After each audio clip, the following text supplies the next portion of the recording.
Hey guys, Ric the OOJ. I hope y'all are having a great day. Things have changed, and I've been gone for a minute, and some personal issues had come up, and so I'm back. Uh, Things have changed in the shop. Um, don't know if you could tell. I got something a little blue over here. Things are just, my setup's changed. So we're going to talk about that. The As you all noticed on the other video, my short, which I'll link up in this area, I got me a new laser. Now there's reasons behind it, and I'm about to go over that. But I do want to introduce you to our new Nova Plus 35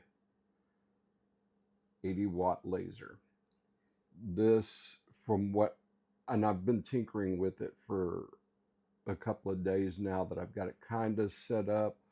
I've still got to go through the training on it, but I want to go over a lot of the things that I have seen on this so far. Some inconsistencies, some not so inconsistencies, but we're going to go over it right after this. All right, the reasons behind the change. It's actually quite simple.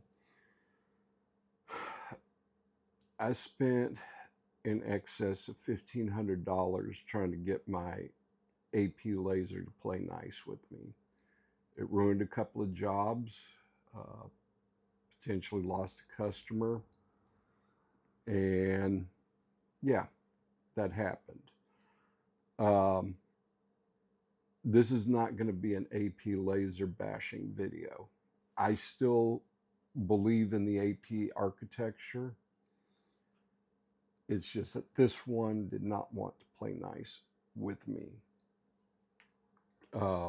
Bought 2 tubes, bought a power supply, bought a water flow sensor.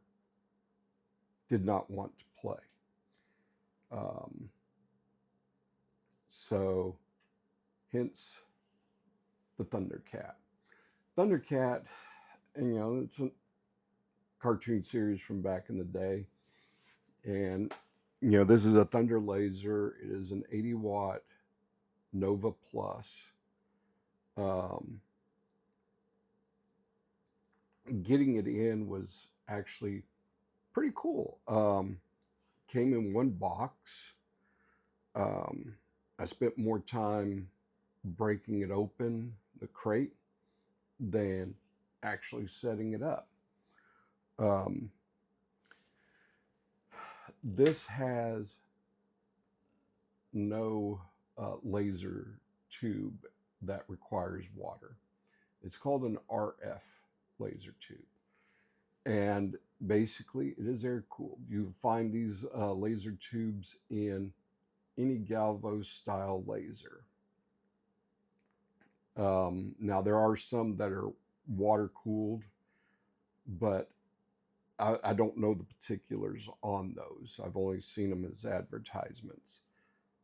But this thing, it is a 35 by 24 inch working surface. It fits inside what my AP laser's footprint was. So, bigger, newer, yeah. But it does everything that it needs to do. Now, this is an 80-watt. My AP laser was about 100-watt, depending on the tube you get, 90 to 100.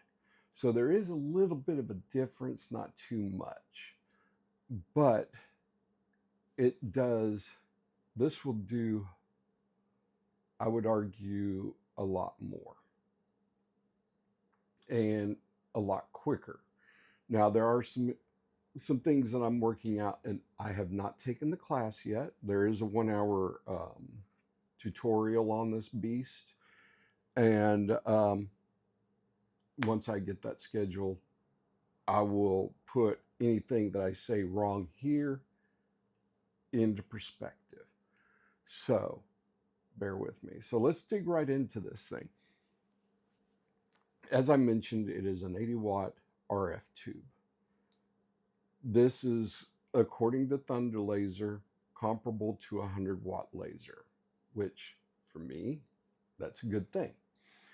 When it comes down to practicalities, yeah, I could see it. It acts a lot snappier. I don't have to do things that I am um, not used to. I'm still using light burn. That's not an issue. Um, there are some things that are weird. Now, for me, whenever on my AP laser, and granted, yes, I'm comparing apples to oranges, even though they're CO2 lasers. I would have to disconnect some stuff whenever I would use my rotary device. Here, I don't have to. I don't have to do any changes. If I wanted to do something rotary wise, which I've already done, and I got the Talon Pro from Rotoboss. It seems like it's a good thing. It was kind of lacking support, and I don't mean by the guys over at Rotoboss. I mean, I needed support to hold up a water bottle that I was engraving. But that's being taken care of. I should be getting it in this week or next. But that aside, I've got to talk about how everything went. When I initially called Thunder Laser to get them to talk to me about, buying one, the process was relatively easy. I got 2 quotes, and they're very friendly about it. The aspect of buying a new laser and convincing my boss that I need to get a new one was relatively painless because of the price point. And you can go over to their website. They have some stuff they want you to buy and all that fun stuff. Get what you need. And if you can't afford it at that point in time, go back and get some more. Now, this thing right here, getting used to it from day one, and I've had it for a little over a week. It's a little bit different than what I'm used to, and the difference not bad. I do believe that over time I will become used to it. The one thing that I noticed is, like with the AP laser, whenever I was using the rotary device, excuse me, I would have to turn off and do some hinky stuff. On this, I still do have to turn it off, but I cannot isolate the rotary device that I'm aware of. I gotta go on to light burn, do some magic. I'm used to engraving from there. Now I've got to get back to going to the control device. If you go and you look at a lot of anybody can go and look at their breakdown videos as far as how it looks in different compartments. This thing has compartments all over the place, and the wiring is clean. It is not cluttered, and I'll show you a video about how it looks just in the work area. This does have a camera, which is something that's new for me. So technically, I can, when the lid's open, I can zoom in. I could put my graphic over my wood piece. Like, let's say I'm working on this. I would be able to put wherever graphic I'm going to put on here anywhere in this space. And of course, follow up and squaring it in the framing. But it's a new world. Now, going back to the devices, the 35, the Nova Plus 35 was the smallest or the largest I could go with, that I did not have to either A, have a forklift, B, have a loading dock, or C, rent a flatbed tow truck to drop it off at my house.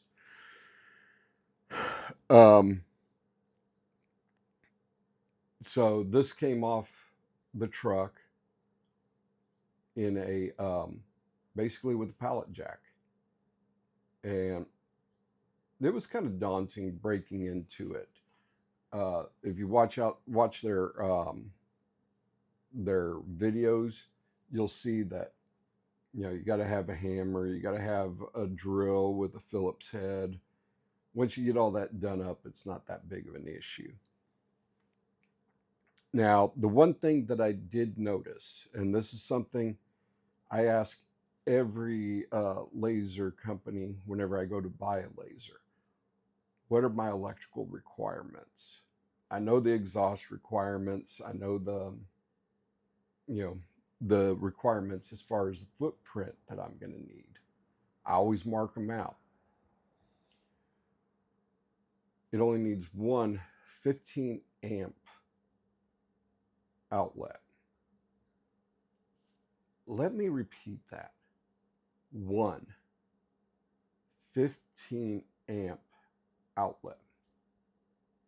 Now, with my AP laser, I had to have 20 amp outlets, and I had to have a minimum of two, one for the exhaust fan and one for the laser and the air pump. This only needs one. The outlets are specific for the back of the Thunder laser, and they're kind of funky. It took me a moment to get it figured out, but it's not that big of a deal. It also has a split air system, and I'm still learning that little deal. Basically, it has like a low pressure and then a high pressure. Your high pressure is mostly for cutting. I've still got to get stuff dialed in on that. But I had a new toy. I decided to play. Now, the overall impression, my first impression of this laser. First off, it's my first experience with a laser, with an RF laser tube. I'm still, there's still going to be growing pains on it, and I know that. It is simple. The purchasing of it, simple. It only took a couple of weeks, and they shipped it over from China. Normally they have it over here in Texas, but it's such a popular product, they didn't have any. Otherwise, it would have taken less than a week to get it. Now, admittedly, I hemmed and hawed about buying one. I loved my AP laser. I thought it loved me. We got a divorce. We didn't have kids. No, I kid about that. AP laser, and I don't want this to be a AP laser bashing video. AP laser is a good laser. Let me start out with saying that. It is a phenomenal laser. It has lasted approximately 6 years, which says a lot. Now, could it have lasted longer? Sure. There have been things that I've noticed from when I bought it to this year, and I bought it in 2020. Their technical support was lacking or has fallen off a little bit. I'm not saying it's bad. I'm just saying that I was going down a rabbit hole that it was almost cheaper for me to buy a new laser. And that's what I did. um, the aspect of being able to move the Z table out of the way so I could put something larger, that was phenomenal as well. Now, as I mentioned, now back to the Thunder Laser experience. This thing has done, I mean, like I said, one crate, and it had no problems whatsoever. I pushed it off the pallet into my garage. My family and I had already moved stuff around, moved my AP laser out of the way, and got it ready for positioning. And it went from there. This right here is this is what they call an actual tank laser.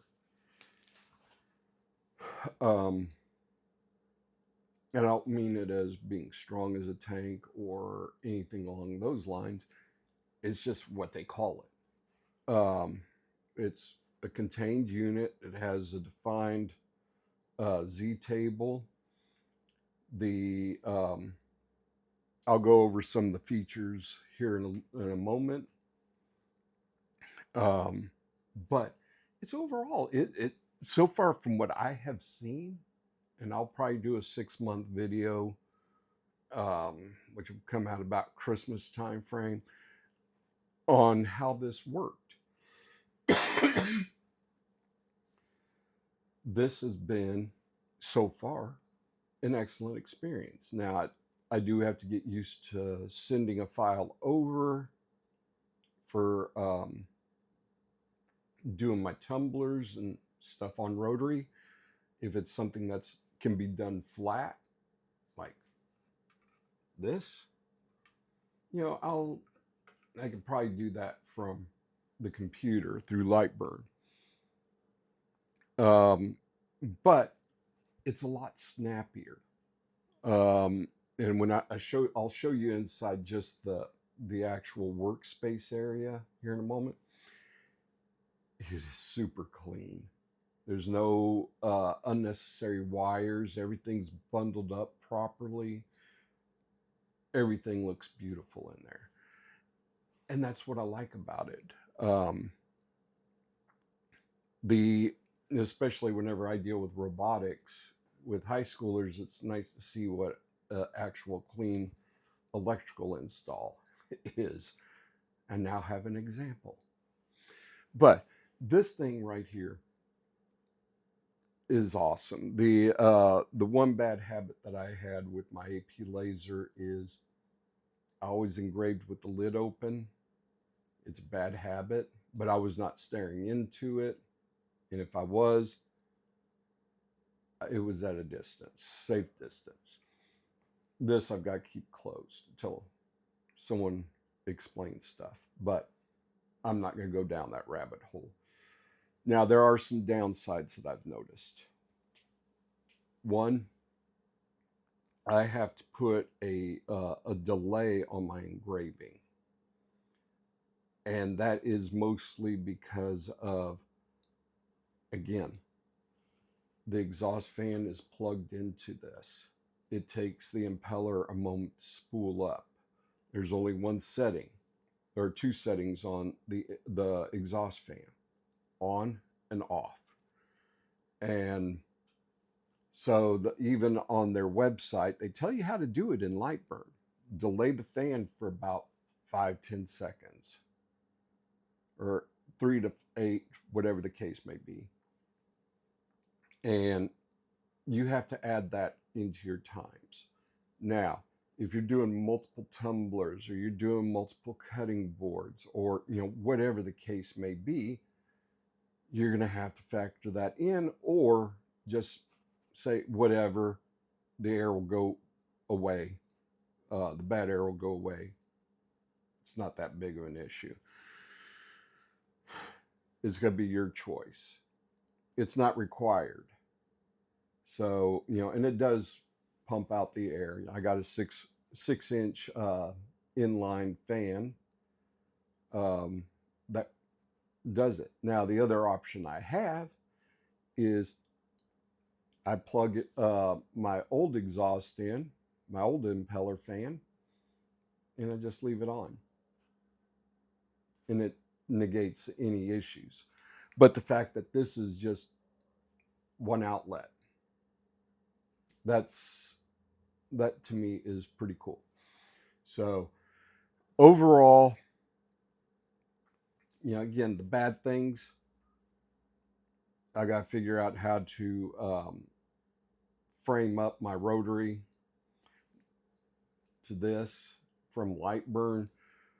But if I can't or I'm unable to, it's not that big of an issue. I may go ahead and say, you know what, I've got it on. I did the fan delay whenever I did that video, that short video. It's not that big of an issue.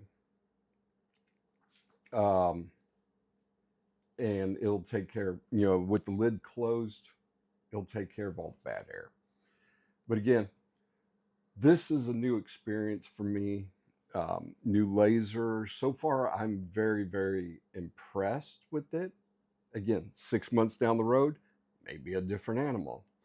It may wind up on my curb. I may well wind up selling on MySpace selling place. I don't know what. I know MySpace is not around, or at least I don't think it is. I don't know. But again, it's something that I am very happy with the purchase. The experience was good. The one thing that threw me for a loop, and it was kind of like a hey, your stuff's kind of coming. I started getting stuff. First, I got a package from Thunder Laser, which had my additional lenses. It had some other stuff in there. And then I got my Rotoboss Talon Pro a couple of days later, and I'm like, okay, this means that this is coming to be. Whenever, I think it was ADF is who I got my laser delivered by. I forget the name of the trucking company. It's going to be different. It's whoever's available and can get it to you quicker. But it did. I mean, they brought it over here and they put it where I wanted it, and it was done. Took me a little bit of time to get it moved in, unboxed. I used part of the box to use it to get it into my garage. Pushed it into place, set it up, and I was good. I would look at Thunder Laser with open eyes and an open mind, especially if you're coming from, like me, AP Laser.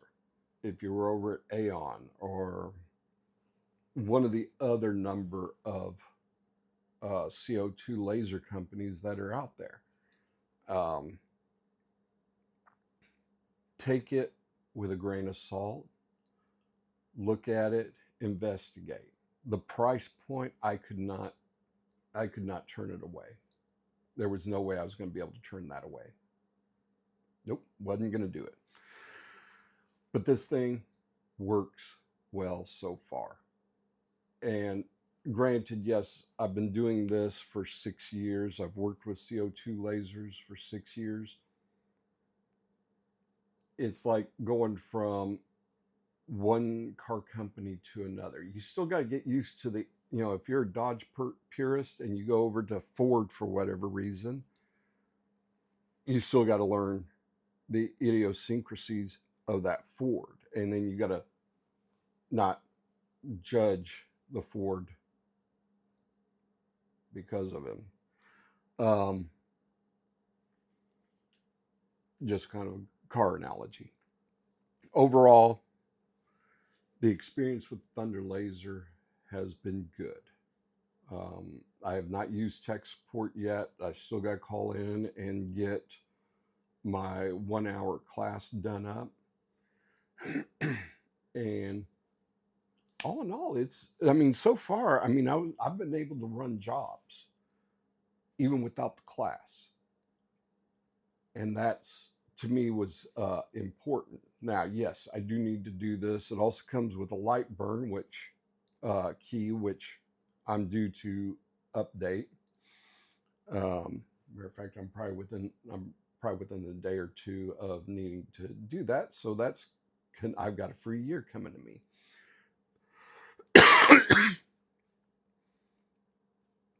The aspect of being able to use this right out of the box, and granted, yes, for a new person, a rookie, if you will, going from crate to running jobs, you may not want to do that. I would get the class. Me, I'm not dependent on the class as of yet. The website has a lot of information that I can extrude and extrapolate from and even figure out. So it just basically boils down to, what do you want? What do you need to make your laser engraving experience successful? And price wise, this right here will get you there. Now, I did want the larger machines. I did want the 51. And it would have just been a little bit longer than what my AP laser. A little bit bigger footprint than my AP laser. To get a 51 by, I think it's 36. You can check on their website. They also have the 63, which is their big daddy. They've got a number of other lasers there. And I would recommend, if that's the rabbit hole you want to go down, check them out. They're worth the price of admission. And if if your laser engraving experience warrants having those larger machines, by all means, look at the pricing on them. You'll not be disappointed. They also have what's called an Aurora series, which is their galvos, their UV, their fiber. I want to say CO2, but please don't quote me on that. There's some others that are out there that you could potentially look at, but just check those out. Just kind of an aside, in Lightburn's newest release, they now have included LaserCAD 3. So that is worth it. They also have a CAM, basically for your CNC machines. They have CAM software now. So check out Lightburn. These are people I'm not paid by. I don't, I love using my Lightburn. I think I only use about 10 to 15% of its total capabilities. And it's just a phenomenal software. So again, I'm going to show you around on this in the inside and I'll show you how things are going.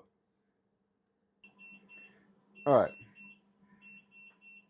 this is the control panel. This is where you do all of your little magic. This side is the where everything, where you raise your Z table. Now I've taken this all the way down, and you can see that it's fairly cavernous. I haven't done an actual measurement. If you look down in here, about right in this area is where they have the knife blades. Now that is the air assist controller, and you got your high volume and your low volume right here. But I want to show you something. All of that. I'm not fond of pneumatics, but that actually looks clean. Everything's done good. This is a 2.5-inch lens, and I'd say it's quite powerful. There's one motor that controls your forward and backward. These are belt driven. There's your left and right.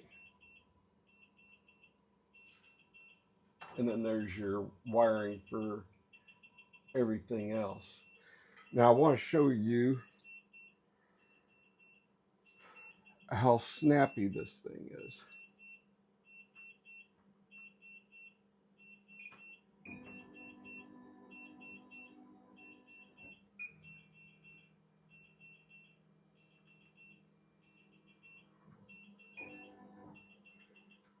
Now you kind of see that laser dot right there, kind of in the center.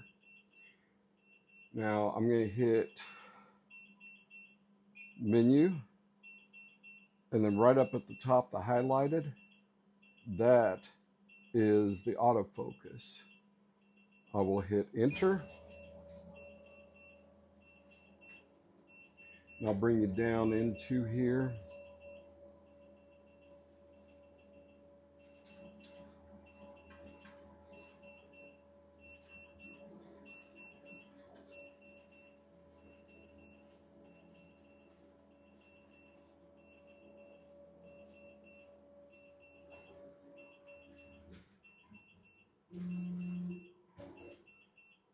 And how that's done is there is a switch, and I'm going to see if I can get us back there. Whoa!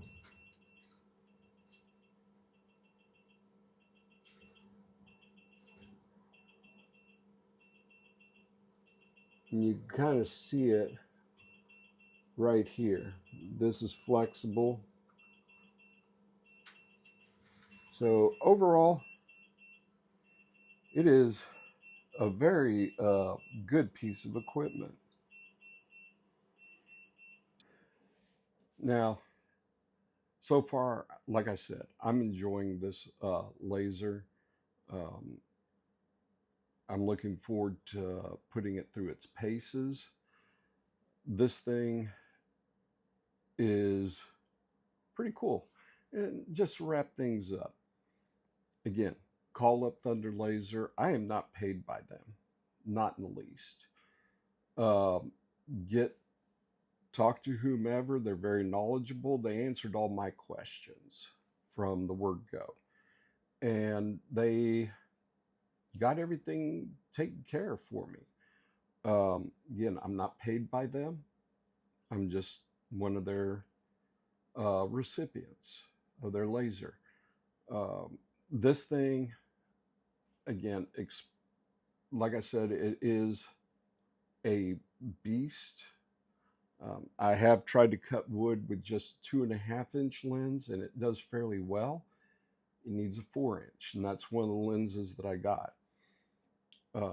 But overall, very impressed with it so far. This is just my first reaction, and I hope that we can, you'll see what I'm talking about. This is Ric the OOJ. I hope you all have a great day, and I will see you and you and you on the next one. Have a great day.